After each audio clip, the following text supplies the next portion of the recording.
এই স্থিতিশীল বাংলাদেশের অপেক্ষায় পুরো বাংলাদেশ ছিল। ইনশাল্লাহ এখন থেকে ব্যবসা বাণিজ্য ভালো হবে, আইন শৃঙ্খলা ভালো হবে, সবাই ভালো থাকবে, সবার ইনকাম বাড়বে এবং একটা শক্তি বাংলাদেশ একটা শক্তিশালী রাষ্ট্র হবে। রাষ্ট্রপতি শাহাবুদ্দিন সাহেব, বিএনপি চেয়ারপারসন তারেক রহমান প্রধানমন্ত্রী তো শপথ করাচ্ছিলেন, তখন আমার চোখ দিয়ে পানি আসছিল যে আমরা একটা স্থিতিশীল বাংলাদেশের কত আকাঙ্ক্ষা নিয়েছিলাম, কত লড়াই এবং কত কষ্ট করছি।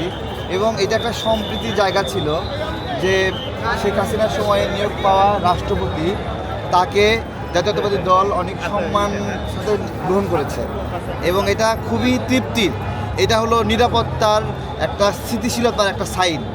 হ্যাঁ, এই স্থিতিশীল বাংলাদেশের অপেক্ষায় পুরো বাংলাদেশ ছিল। ইনশাল্লাহ এখন থেকে ব্যবসা বাণিজ্য ভালো হবে, আইন শৃঙ্খলা ভালো হবে, সবাই ভালো থাকবে, সবার ইনকাম বাড়বে এবং একটা শক্তি বাংলাদেশ একটা শক্তিশালী রাষ্ট্র হবে। আমরা বেগম জিয়ার সন্তান, শহীদ প্রেসিডেন্ট জিয়াউর রহমানের সন্তান তারেক রহমান, তাকে তো সার্বভৌমত্বের একটা সাইন হিসেবে দেখি। বাবা এবং মা যেরকম দেশকে দিয়ে গেছেন উনিও দেশকে দেবেন এবং বেগম জিয়া একটা ওই পাখির মতো যিনি উড়তে উড়তে সূর্যের কাছাকাছি গেছেন এবং তিনি আপনার হলো শেষ হয়ে আবার মাটিতে পড়ে, আমি শুনছি না একটা পাখি আছে অনেক উপরে যায়, তারপরে সূর্যের আলোতে বার্ন হয়ে সে নিচে এসে পড়ে, সেখান থেকে ডিম হয়ে আবার সেই পাখিটা আবার উঠতে থাকে। তো তারেক রহমান হলো সেই পাখির মতো এবং আবার সেই রকমভাবে দেশকে নিয়ে সাথে করে যেতে অনেক দূর আগায় যাবেন, এটা আমাদের প্রত্যাশা। একটা কঠিন বিষয়, এটা বড় লোকদের কাজ।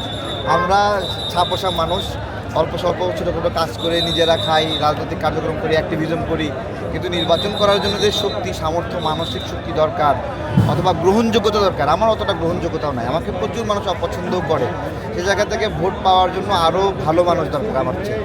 ঠিক আছে ভাই, সেক্ষেত্রে আপনার রাজনৈতিক দলের ভবিষ্যৎ কী হবে? কেন মানে এমপি না হলে রাজনীতি সব হারায় যাবে নাকি? আমরা আগে রাজনীতি করছি না, আমাদের সেই রাজনীতি, সেই প্রতিবাদী রাজনীতি চলবে। মুক্তিযুদ্ধের পক্ষে, স্বাধীনতার পক্ষে, দেশের পক্ষে আমাদের লড়াই চলবে এবং আমরা একটা স্থিতিশীল বাংলাদেশ বিনির্মাণের জন্য লড়াই করব। আমরা এখন এই দেশের পাহারাদারের মতো করে দেখব কারো উপর যেন আঘাত না আসে, কারো মাথা যেন না ফাটে, হ্যাঁ, কারো দোষর বানিয়ে যেন হয়রানি না করা হয়, কাউকে মিথ্যা মামলায় যেন জেলে আটকায় না রাখা হয়। যারা যারা মিথ্যা মামলায় আটকায় জেলে আছে তাদের মুক্ত করার জন্য আমরা এখন কাজ হাতে নেব। আমাদের অনেক কাজ, এই মানুষগুলো অনেক ব্যবসায়ী আওয়ামী লীগের দোষর দিয়ে আটকায় রাখা হয়েছে, এগুলো মুক্ত না হলে ব্যবসা করবে কীভাবে? ব্যবসা না করলে মানুষ চাকরি দেবে কীভাবে, খাবে কি? এগুলো অনেক বিষয় আছে। বাংলাদেশকে ওই শুধুমাত্র শত্রুতার দৃষ্টিতে দেখলে হবে না। এখন শান্তির সময়। ঈদ একা একা কেউ ঈদ করতে পারে বলেন? ঈদ সবাইকে নিয়ে করতে হয়, ওই জন্য সবাইকে নিয়ে ঈদ হবে। ধন্যবাদ সবাইকে।